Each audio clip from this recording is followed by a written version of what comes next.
Hi, I'm Adam Del Monte and welcome to the exclusive video that today talks about scales, Picado, 4 strings by male.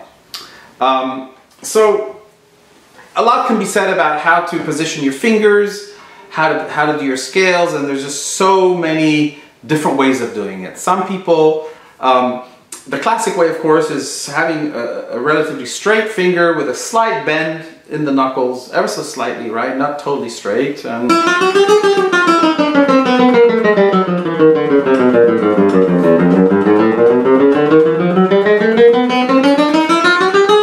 That's kind of how most people do it.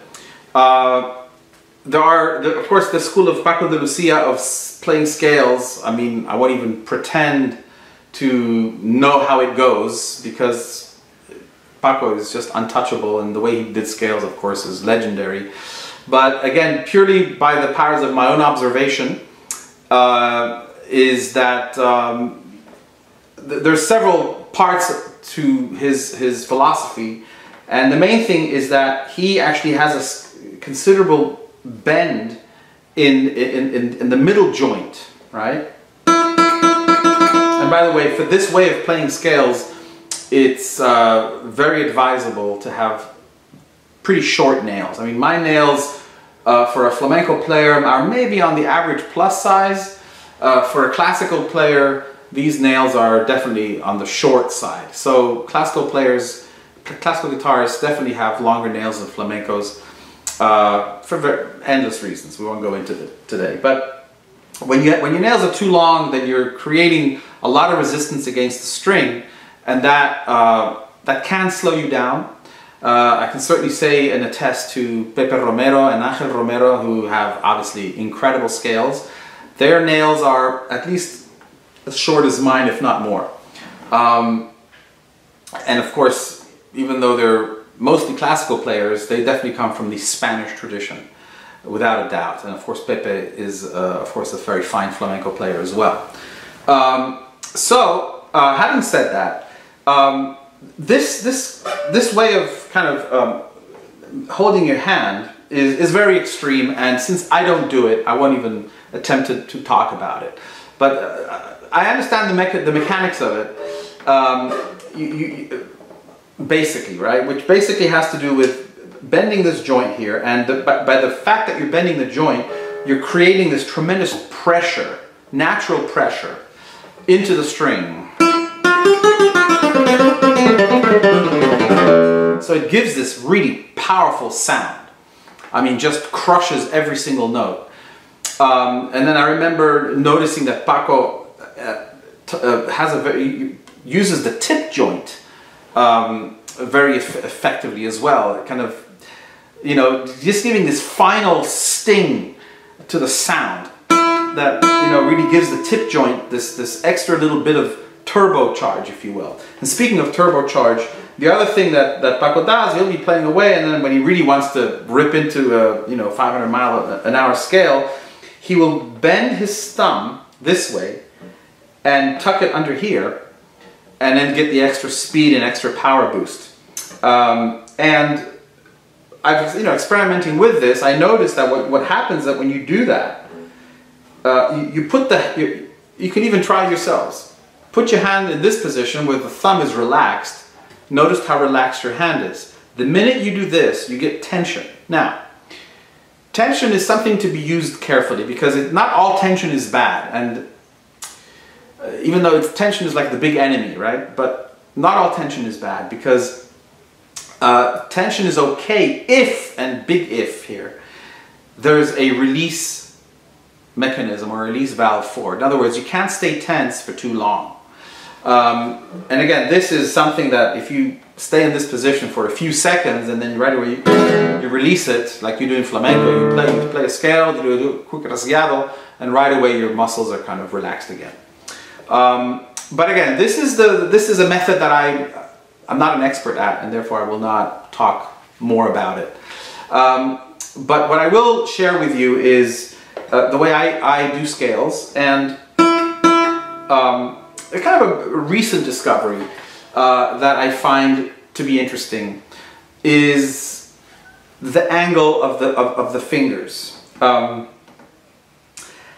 Namely, normally we're kind of, you know, we're taught to play from the middle and just, you know, straight down the middle, right? From the middle of the finger straight down like this, right? With no angle.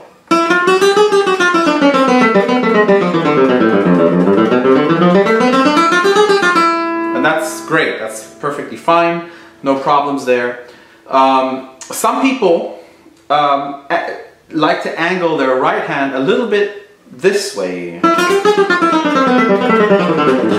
What this does is because of the difference in length of the fingers between the I and the M finger, when you angle your hand a little bit this way, you're kind of, by the sheer angle of approach, shortening the length of the middle finger, therefore equalizing it with the I finger. And that creates a more even sensation in your playing. So it's easier to release the finger, and therefore it's easier to play faster when you do that.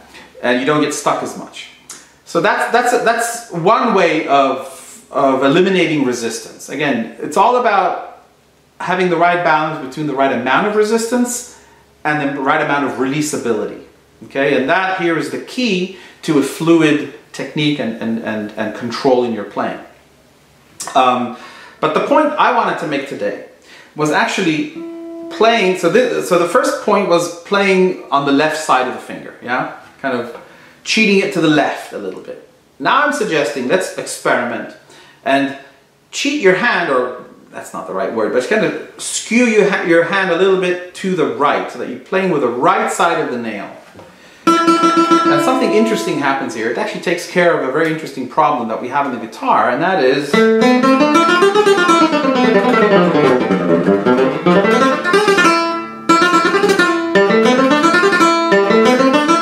which is crossing strings, of course. That's where all the trouble begins in guitar playing, when you're crossing a string. Playing on the same string was like, okay, we know this neighborhood. The minute you cross strings, you're like, oh, where are we going? So the orientation factor is very important.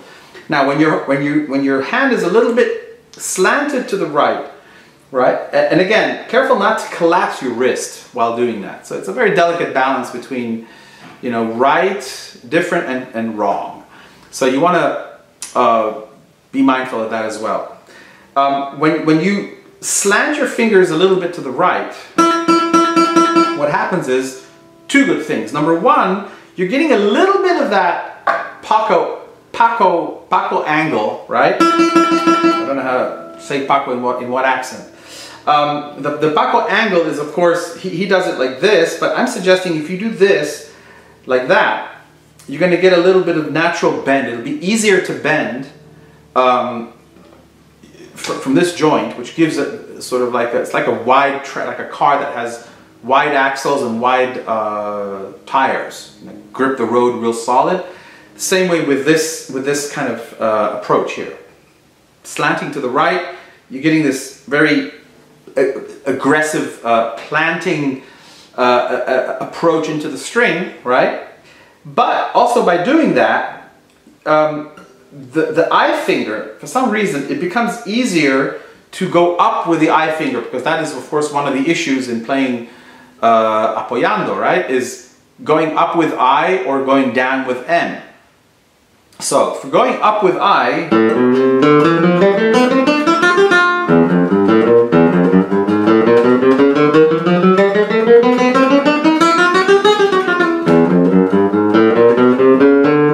see that? As opposed to this is something a little bit easier to approach. There's something easier in the approach in the string crossing in this angle than in this angle. It's just a very subtle, tiny little thing I discovered recently that sort of I'm experimenting with and, you know, playing around with.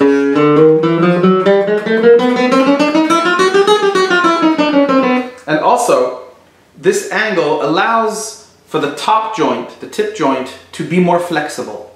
And that is a great help for the middle finger, again, because the middle finger is longer and obviously unbalanced compared to the I finger. But when you have this angle here, it just offers a certain relief that it doesn't have here. It's much clumsier when you go head on to play like this, with the middle finger especially, as opposed to like this. There's something more relaxed about the tip joint when you're slanted to the right than if you're not.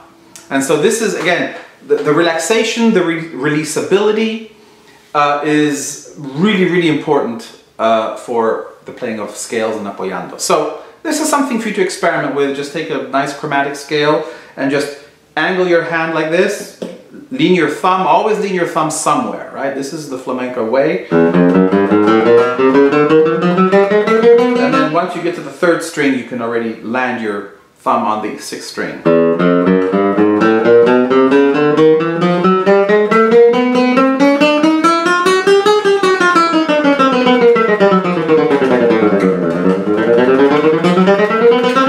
You get a nice fat sound like that.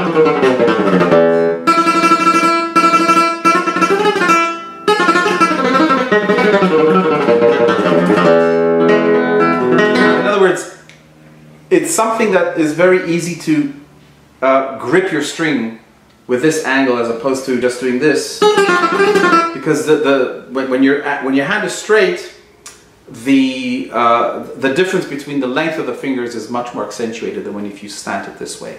So something for you guys to experiment with. Let us know how it works out for you. Remember, practice slow and practice smart.